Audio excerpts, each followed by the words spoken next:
My first memories of sexual abuse are maybe 3 or 4 years old.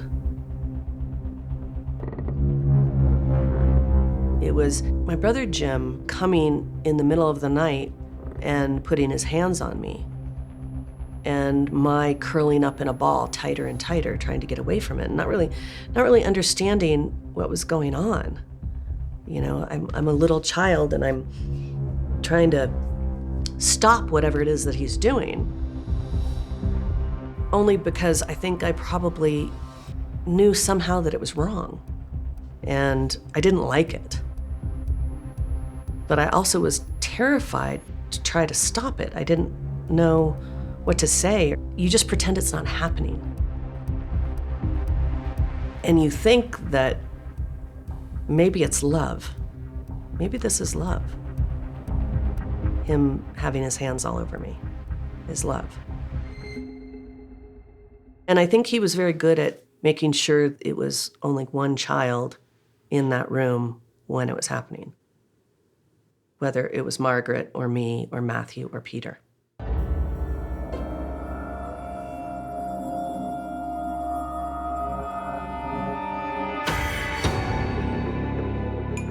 Where schizophrenia is diagnosed between age 17 and 24.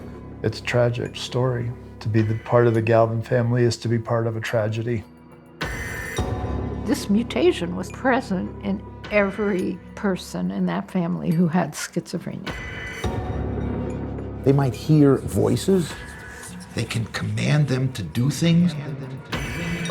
Thrown a cat into a bonfire, dismembered a dog in the bathtub.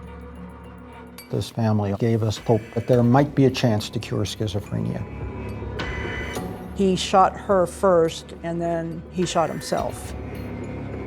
Well, it started to fall apart. My brothers were falling ill. They were losing their minds.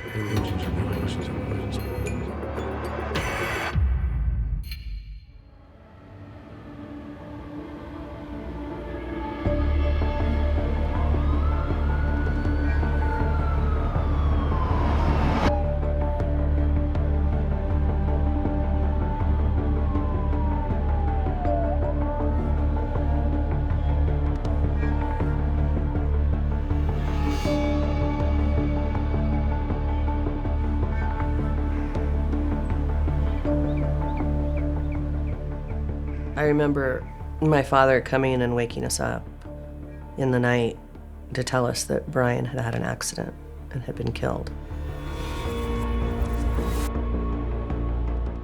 I remember a general silence over the house.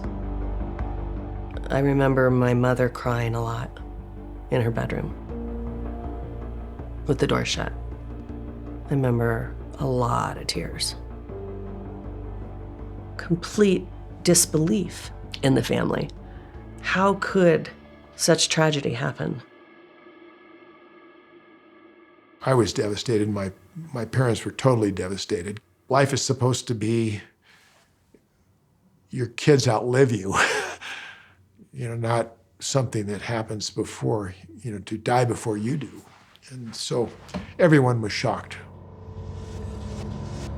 They said that he'd committed suicide, murder-suicide with his girlfriend. He was the first of my siblings to die. You don't think that's going to happen when you're a 14-year-old boy, that any of your brothers are going to die? When Brian committed suicide, I think things in the family changed. It was a lot more somber. I know especially for my parents, it was dark. You tend to tiptoe around a lot more. I knew something was wrong in my house. My house was burning, as I would say, and I knew it. And so I started spending a lot more time with my friends, going out and being with others outside of the house.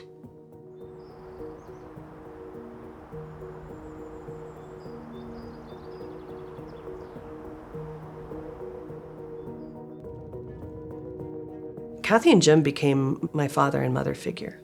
Their child, Jim, was born, and he and I became fast friends. And I think because Kathy had this small child, and I was a small child, I'm wondering if my mother didn't rely on them to babysit. I loved Kathy. She was really a mother figure to me. She had beautiful blonde hair that she would let me brush.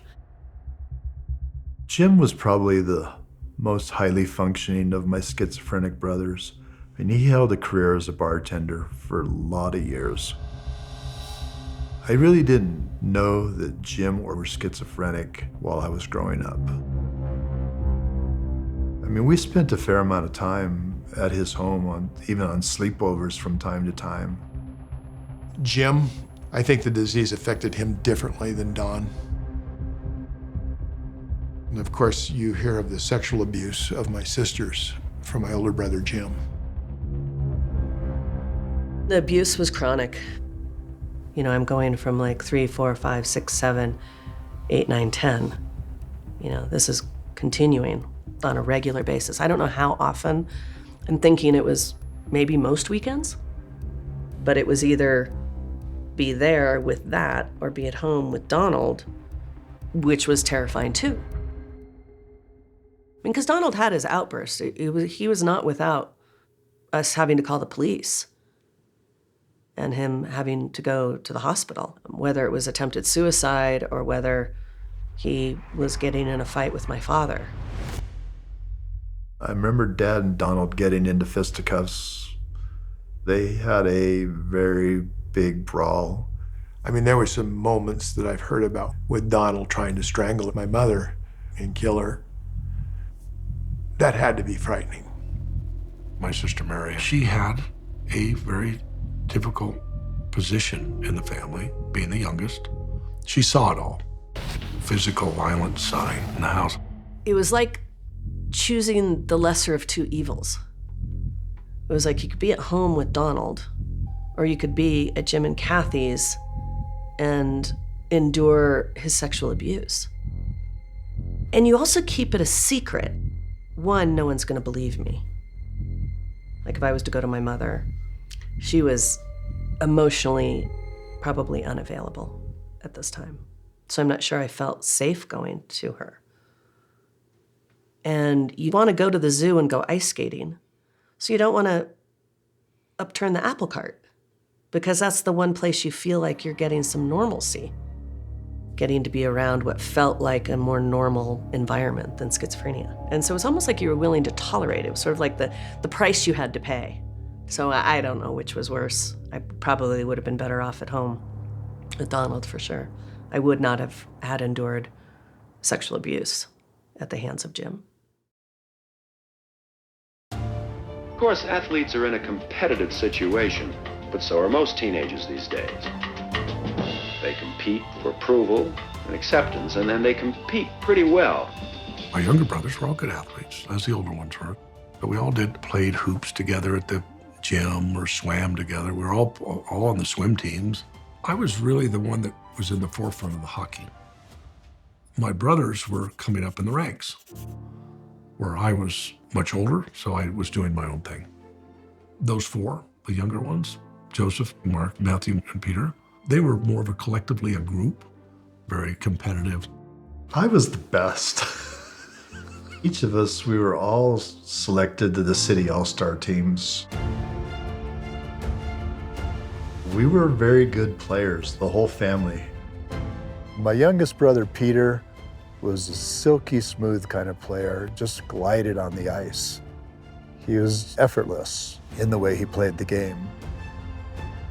Where Matt was a little rough and tumble kind of hockey player. He would go and get in front of the net and dig for the pucks. Joe's defense, don't try to skate around him. He's gonna knock you in the boards. We did have some goals where Joe scored and both Matthew and I had both the assists on the goal. There's special moments when all three of you get a point for the goal. You know, the times of our lives, you know, you play hockey and you go out for a pizza and a beer afterwards. A lot of nice, wonderful times growing up until the boys started to lose their minds. One day, somebody had to go to soccer practice. And I think Joseph was supposed to take Matthew. And there was some basic disagreement around Joe having to take him or or Joe being in a hurry, or something very, very simple. And Joe just took Matt and threw him down and cracked his skull open and ended up having brain surgery. He had a hemorrhage on the brain that was bleeding, and he was in the hospital for a long time and came home with his head shaved and a huge scissor scar over the course of his head. We thought they were just being mean. We thought they were just a little odd initially, and then it just progressively got worse over time.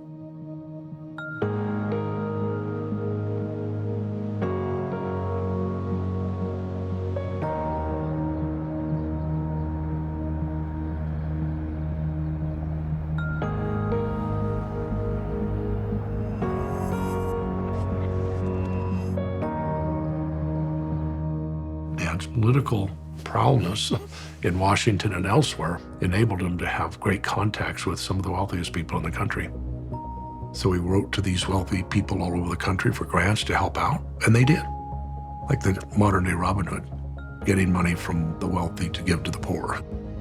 You know, what my mother loved about it was, of course, that gave us access to the arts and the federal funds that were coming to the States for the arts and humanities, to include the Santa Fe Opera and Ballet West and the symphony, and all these things were suddenly at my mother's fingertips. They enjoyed the people that were involved in that community. They had a music festival up in Aspen, Colorado, and I think one summer they even brought the New York Ballet in to participate with Ballet West. My dad was on the cusp of really having a lifelong career that would have been so lovely for both of them. And then they've got this suicide murder and this schizophrenic son at home, Donald. And then the chaos of the ambulance and the police coming and them taking him away all the time. I think the strain was just too great for him.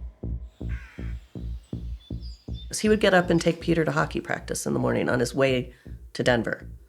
So here he's getting up at whatever godly hour to get Peter to hockey. I think it was all too much for him. He had a massive stroke in front of my brother Peter. The ambulance was called, but he couldn't speak, he couldn't talk, he couldn't respond to my mother.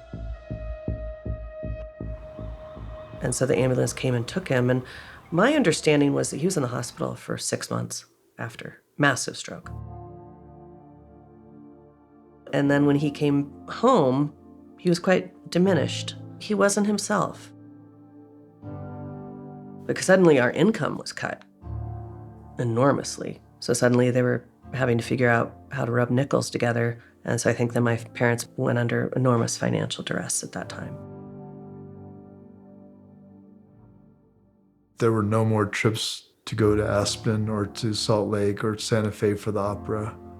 The Social Security replaced the income from the foundation. It took away the sails of the winds of the family because Dad was the leader. He was leading us into greatness and riches beyond imagination. For Peter, having witnessed my father's stroke, I'm sure that was a pretty big impact. And they say schizophrenia, while maybe it's genetic, perhaps it's a traumatic event that triggers it. Peter was a little troublemaker. Talk about mischievous. I mean, look at that. That is so Peter. He's always trying to keep up with his big brothers, you know. And he was the one that would put the whoopee cushion on someone's seat, or he would short sheet a bed, or he would put cellophane on the toilet so when you peed it came back on you. You know, he was sort of the trickster. He was always the one trying to get you somehow. And it drove my mom nuts. She just found it annoying. You know, he was just annoying to her. Mother and Peter did not get along, unfortunately, for whatever reason. Those two just butted heads all the time. But he felt ill early. I think he was probably stricken one of the worst cases.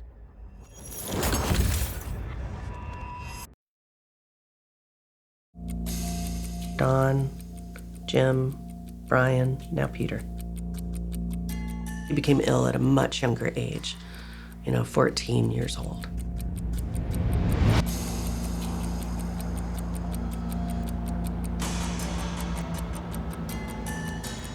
This is September 13th, 1975.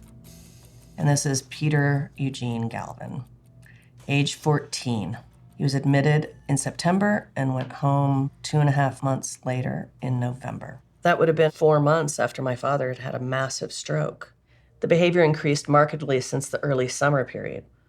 After brief improvement, the patient went to hockey camp and again suffered a serious decompensation, wetting his bed, spitting on the floor, and a general increase of aggressive and bizarre behavior. Peter just was severe right off the bat. Every time I turned around, it was Peter's doing this, Peter's doing that. It was always something that Peter did that was not right. Mother and he got into an argument, so he broke out every window in the house. He just would not abide by what the doctors were asking him to do. He was in and out of the hospital, I have no idea how many times. And this was just this repetitive revolving door with Peter, in and out and in and out and in and out, stopping taking the medications, and he would run away and get in trouble, and my parents just had such a difficult time managing him and his illness. My initial interactions with Peter were very frustrating. He could be a very difficult patient, and he was very unpleasant. And not all people had very fond memories of Peter when you brought him up or you discussed him with other colleagues. I've seen both sides of Peter. I've seen the angry, irritable, paranoid, accusatory side of Peter, and he can be violent. He can be very intimidating and very physically threatening. Mom and Dad would call the police. They'd come get him. We can't handle him anymore. And that's with all the boys. I know Margaret. She's number 11, I guess you'd call her, had her life threatened. She told me that, but didn't say who threatened her. And she has probably a very extreme, difficult time to confront and look people in the eye of her own family members. I know for my sister, Margaret was afraid of Donald, always afraid of him. Margaret and Donald had a pretty serious conflict that I witnessed, where Donald pulled the phone out of the wall. And I remember it quite clearly, and it scared her horribly. Margaret told me that at one point, and I didn't witness this, that Donald threatened her life. And so I think there was maybe more to Margaret being the choice to go to the Garys. Sam and Nancy Gary were good friends of my parents before the schizophrenia struck. I've heard stories, I don't know them all, but I've heard a lot of them, how they forged their relationship because of the arts. Dad had gone to Sam and asked him for money for Ballet West. I think it was $10 million. They did a lot of parties at Sam Gary's home. They had a beautiful home in Cherry Hills. We'd go visit. We got to swim in the pool and jump on the trampoline, and there was a big gymnasium, and, we loved going there as kids.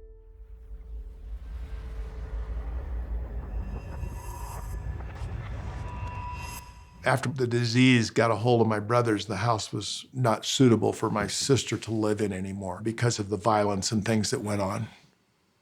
The Garys stepped in and took Margaret, and we were all very grateful for that. At the same time that they took Margaret, Mary was devastated. My mother has described the story as that Nancy just called to check on her because of Don. And I think my mom just lost it because somebody asked. It wasn't like my mother to break down in tears to anybody. And she did. And Nancy said, "What can I do to help?" My mother said, "I have no idea." And she said, "Well, send me Margaret. I'll take Margaret off your hands." And that was that. It was decided. I saw it as, oh my God, she gets to go live in this gorgeous home in Denver with all the fancy people. I didn't understand why Margaret got to be there. And I didn't.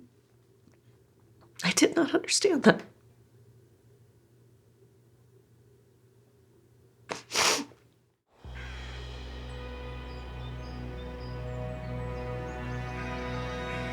Why was I left to live with 3 schizophrenics?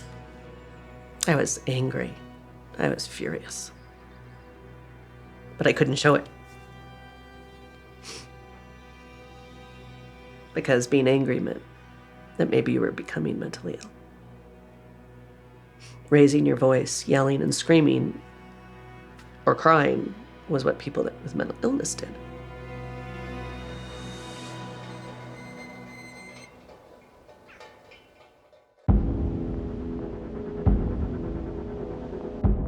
I was away to college when Matt became ill, when he was becoming psychotic. And we were hockey teammates and soccer teammates on a regular basis through our young years. Matthew and Peter, the last 2 siblings, when they became mentally ill, they were different people than I could have imagined.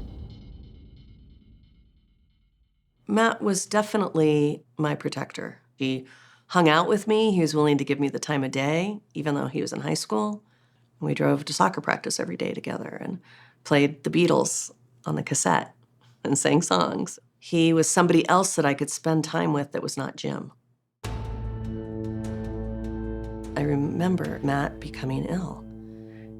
Peter was pestering me, as Peter liked to do. I remember saying, "Matt, Peter's teasing me." And Matt asking him to please stop. And Matt got on top of Peter and started choking him. And I became extremely afraid of him killing him. And I ran up to my parents' room and locked the door. Matt pounded on the door, tried to break it down. I was terrified, but I remember being alone in my parents' room, having called the police, and the police having come and taken Matt. And then he was hospitalized for 4 years at Pueblo.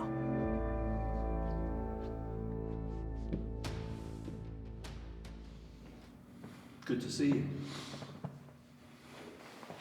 Who are you? What's your name? Paul McCartney, Wings Over America. I have a record in my record collection that proves this. It's in a storage unit over on Bijou and Academy. Your name's Paul McCartney? Yeah, Paul McCartney Wings. It's a real name. Like I said, I got a picture of it right here. I got the tapes right here in my pocket.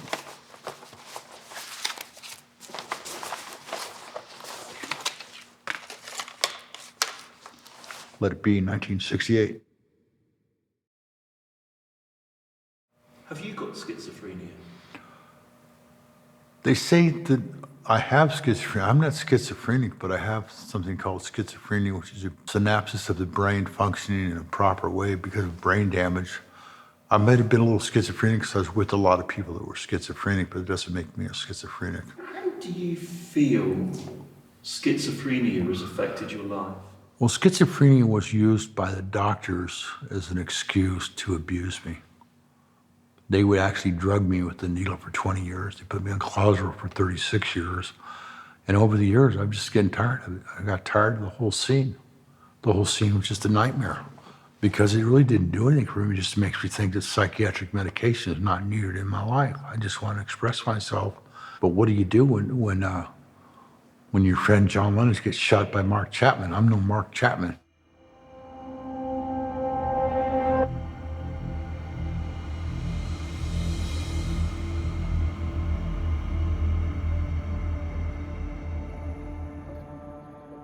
Throughout the family sessions, it became apparent that the mother was unwilling or unable to hear unpleasant news.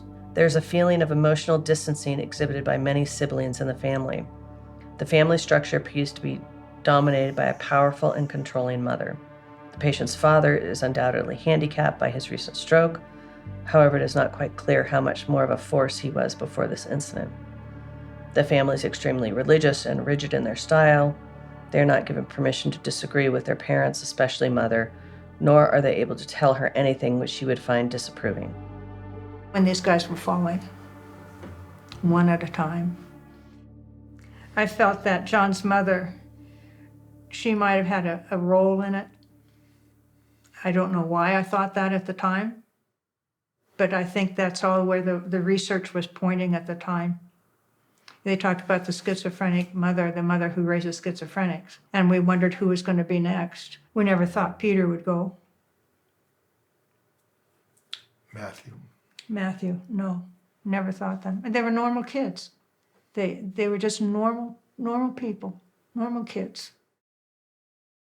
What happens to you early in life is a critical imprint on how your behavior goes. The schizophrenogenic mother was this idea that somehow a mother's behavior towards the newborn infant and early child was the cause of schizophrenia, became a very popular way of thinking. There's no question that many people who took their children to caregivers, whether it be a hospital or a psychiatrist, felt blamed. The fact that psychology at that time and before blamed a mother infuriates me. And I remember going to the University of Colorado in Denver with our entire family, and we were going for therapy. And I remember the psychologist in the room turning the conversation to it being my mother's fault. And I remember my mother getting up and walking out. Good for her for saying, absolutely not. I will have nothing to do with this. They're like, we're not going to have any of that hocus pocus. They turned their efforts to science and research. Well, I remember the days we were thinking it was the iron in the water did it to us all. And when we originally got into Woodman Valley, it came out orange. And Mom and Dad then got a big softener machines, and we were loading salt to clean the water up that we were bathing in. And I was a little girl going to get my blood tested for vitamin deficiencies. So my mom was onto this whole, it must have been not enough B vitamins in the diet, that somehow there was something to do with nutrition and linking nutrition to brain development. She was searching for answers everywhere of what could possibly have caused this. I think all of her close friends knew it was something that wasn't her fault, wasn't Dad's fault, it just happened. They were just trying to keep him home and take care of him the best they could, and hopefully that wouldn't disrupt the rest of the family too much. Can you remember when you were younger and you lived on Hidden Valley Road with your brothers and sisters? Yeah, I remember all that, but it's like I don't want to go back to it because it's just a nightmare to remember everything that happened there. It was so violent of a home. Donald Kenyon, Galvin smashed my teeth in, knocked my teeth in, and my jaw's broken. My jawbones were slammed back behind my ears, half deaf in both ears because of this. It made my life a living nightmare. Being beaten as a child, carrying a cross into a graveyard, being crucified and resurrected, and I got the scars to prove it. From a nail, there's holes right in my wrist here. There's a hole right in that wrist. They're on both sides of my body. If it weren't for my mother, these boys would probably be in mental hospitals with the key thrown away. She saw to it that they got the care to help make them better. She always felt that there was going to be a cure, and believe me, she knew more about it by the time it was done than most doctors. She could speak the same language as any doctor anywhere in the world. She was well educated on it. Sometimes I wish my mom, that she would have put them in the hospital. I didn't really know what was best for them. And perhaps she knew better than I what those boys needed. And so she decided to keep them home. I don't think my sisters would agree with that decision.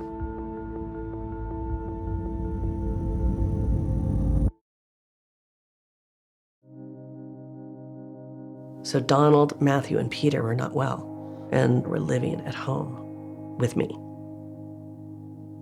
One big happy family. But Jimmy and Kathy were still there for me. And Jim would take Matthew and Peter and me to do things. Jim was working at the Manitou Incline, which at that time used to be a little train that goes up this mountainside, straight up. And it was fun. Jim worked there. He was the general manager of the Manitou Incline. And there were cabins up at the top where he stayed when he was working. Matthew, Jim, and myself went up and played cards You know, I'm 12 or 13 years old and they're including me in a grown-up party. It was so cool. I got to play poker, do probably a few shots of whiskey and drink beer. And I remember it being kind of a gross place. Like mattresses on the floor, kind of camping out almost. And I remember Matthew passing out in the other room and Jim coming to me, and I had my period. He did the same thing he always did, forcing himself upon me, and my being very tiny, you know, all of 90 pounds, maybe 80 pounds, tiny. And he was a full-grown man. And he would force me, my body, to open up, and he was a big guy. And he pulled the tampon out of me and then penetrated. And I yelled for him to stop. I yelled, please stop, please stop. And you know the biggest reason I yelled? My fear of getting pregnant. I was terrified of being impregnated by my brother.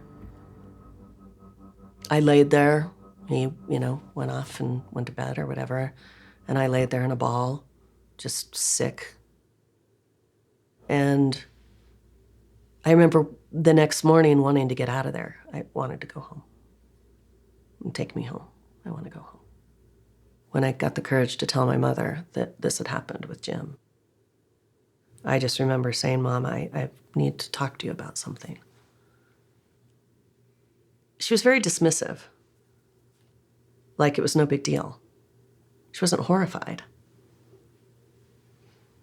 because it had happened to her, that her stepfather had sexually abused her when she was a child.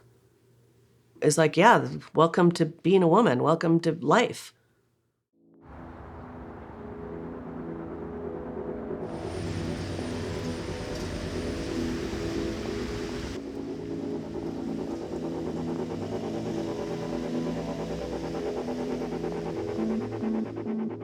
Joseph was a wonderful person growing up. We always played baseball and went fishing and hiking and rode bikes together.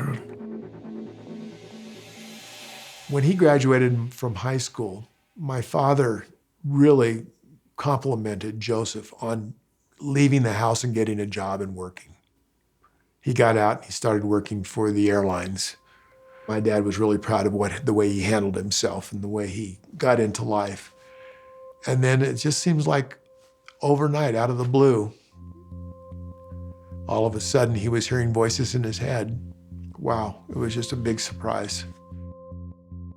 When Joe became ill, I think that was really the last straw. I mean, that was just like, oh, you've got to be kidding me.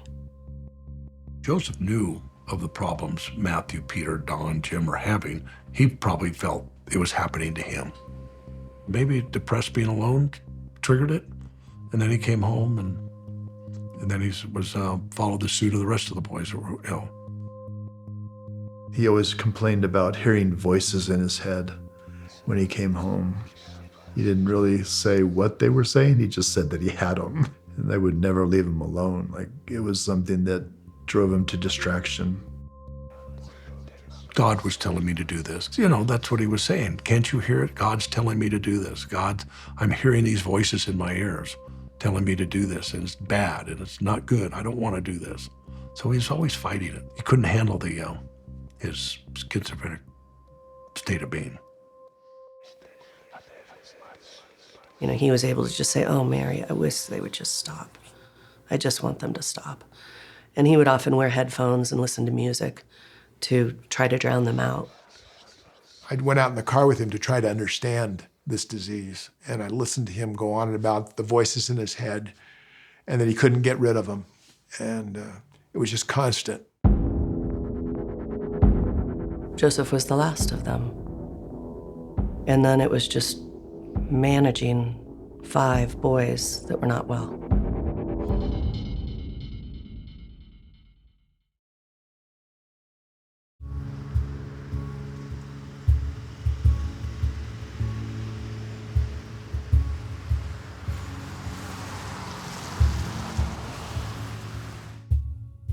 20 years old, I think I was, I confronted Jim face to face and told him what I thought of him.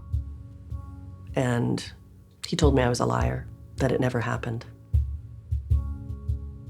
Every time I went home and he was there for a family function, I avoided him like the plague. And he knew why. And then he started to become more and more ill. Course of time when I was away at college, and every time I would go back, his schizophrenia was worse. And it became, he was no longer cool. He was fat, and his wife had left him, and Jimmy had left.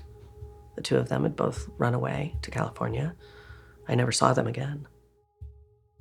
Jim's breakdowns came when a divorce was happening. And so he's becoming very weird and saying weird things and doing stupid things like running around the Broadmoor naked.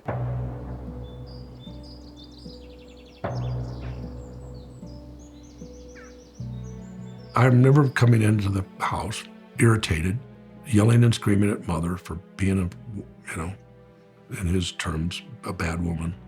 And looking at me and says, "Don't you see this hole right here in my chest?" I said, "No, Jim, I don't. I don't see any hole in your chest. I've been shot. I said, "Well, I don't see it. I'm sorry."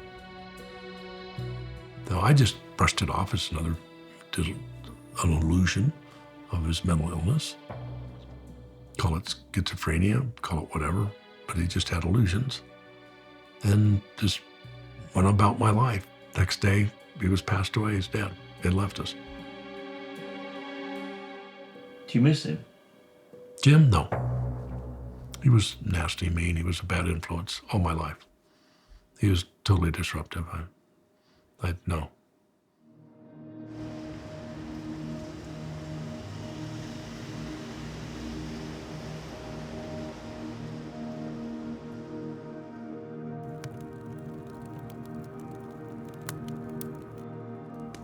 I remember the night I really felt like I forgave him. Got a phone call that he had died from, I think, my father. And I remember at that moment thinking, that poor soul, that tortured soul.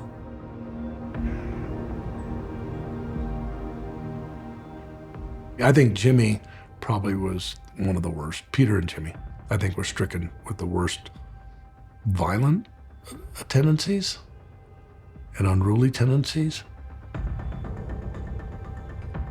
Peter was just tearing up the house. Mother would call me first for whatever reason. "Can you please come help me to get rid of Peter or take him to the hospital?"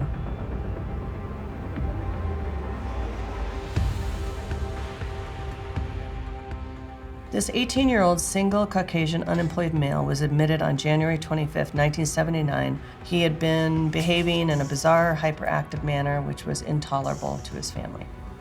Upon admission, he was irrational, hyperactive. His behavior was irritating to others because of his intrusive, demanding manner. During formal staffing, he would stand up, walk around the room, pointing his finger and banging on the table. He'd also mimic the interviewer and the others in the room, as well as smile and laugh inappropriately. They would evaluate him, and then he would be better, and he would come back, so it became that revolving door. They would give him some medicines, and he would get better, come back home. "Oh, I'm fine, I don't need to take those medicines." As soon as he got off the medicines, it get worse. March 1980. Upon admission, Peter was orientated and was able to recall names of nursing staff. However, he was delusional and grandiose with a great deal of religiosity and agitation. It was necessary to seclude and restrain him soon after admission because of his behavior, agitation, and psychotic state. He was felt to be somewhat homicidal. Peter at times was in denial about being ill. I've heard that he would rather punch out his nurse than take his meds. November 18th, 1985. Peter Eugene Galvin is a 25-year-old white, single, unemployed Catholic male, 8th admission. Charges of second-degree assault on a police officer. Mr. Galvin was previously found praying in downtown Colorado Springs when police approached him. He became upset and began to get hostile with the police officer, be highly agitated and experiencing paranoid ideation. He was then sent to Colorado State Hospital for further evaluation.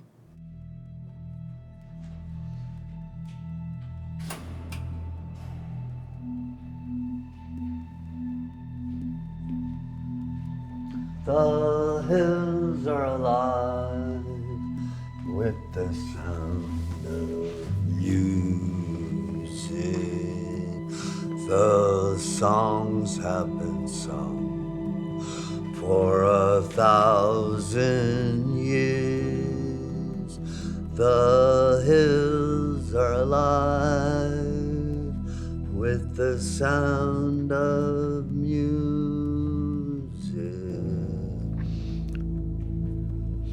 What is your name?